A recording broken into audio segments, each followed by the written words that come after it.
And then I guess this is a good mixture for me to show you the different techniques that I use when using the modeling wax. So what I want to do now is just go in and roughly trace the width of my thumb, and then going up the index finger slightly as well.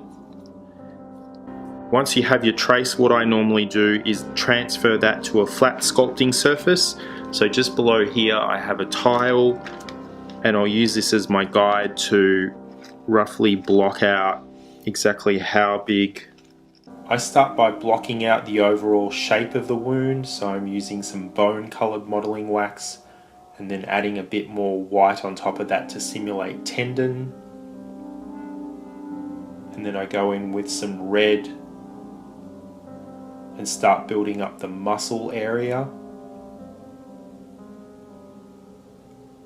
This part of the process is just about building up the overall shape. It's got nothing to do with texture at this stage. Once I'm happy with the general shape of it, I go with my sculpting tool and refine it a bit more, and then I begin adding in texture for muscle and tendons.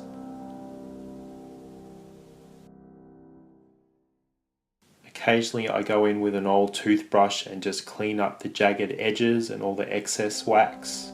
Once I'm happy with the big shapes, I go in and start adding some smaller shapes as well. So I'm adding in more tendon here. And I begin adding some pinky flesh color to the outside.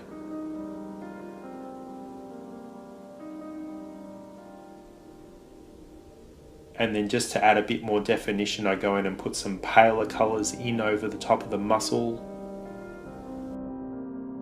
Occasionally go in and clean up the edges of the sculpt as well. You want them to be thin so that they blend out to your skin more naturally.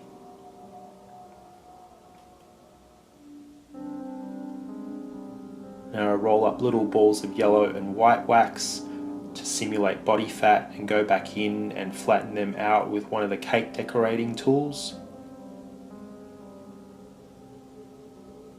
So I've started to fill in the entire shape now, so I should be able to lift this off in one piece pretty comfortably.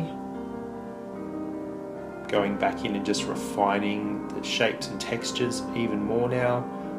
Once I'm happy with that, I go back in with a clear sealer and seal the entire piece. And then add a little bit more depth into the sculpt by adding in some alcohol activated paint, so just painting over the muscle and adding a bit of red in between the tendon and other parts of the sculpt just to help define it more.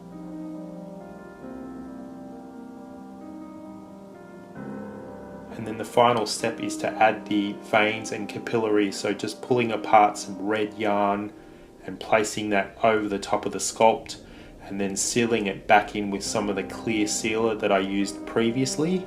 And you can go back in and trim the rough edges of this stuff at the end as well, so it's not sticking out past the edges of the sculpt. And then I use pinky scars as the final step, just to add a bit of sinew and fatty material.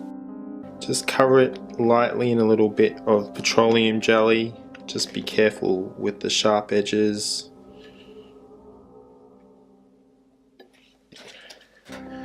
And then go in and lift this up off the tile. If you wanted to look at the actual details of application, just look at some of my other videos, because this technique is pretty much identical. The only thing that's different is gluing this piece down first and then surrounding the outer area with wax. So I'm just adding some worms of nose and scar wax to the outside to simulate the cut skin. And then I do that all the way around the outside of that wound.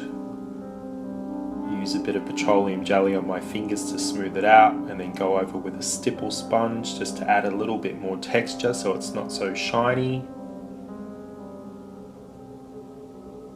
And then go back in with the sculpting tool now and just sharpen up some of those edges.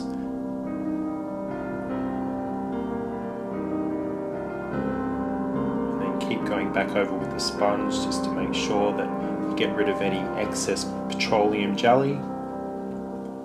Once that's done, you're ready for painting, so I go back in with the rose adjuster now and just colour match that nose and scar wax back to my actual skin colour, and then warm it up a little bit with some olive tone, and then go back in and define the actual cut skin edge using the rose adjuster, but in a darker wash.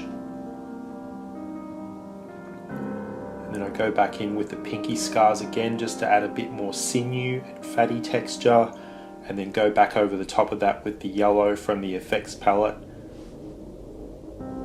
And then the final stage is to add some blood, so I'm just mixing up some blood with a bit of dishwashing detergent and spattering that around the wound, and then wiping it up and then adding more of it again. So that is the final look right there. I thought I'd apply it quickly just so you could see it on my hand.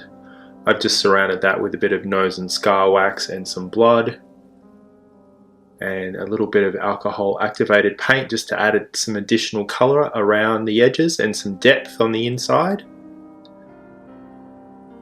But that's how I use my modelling wax. Thanks for watching.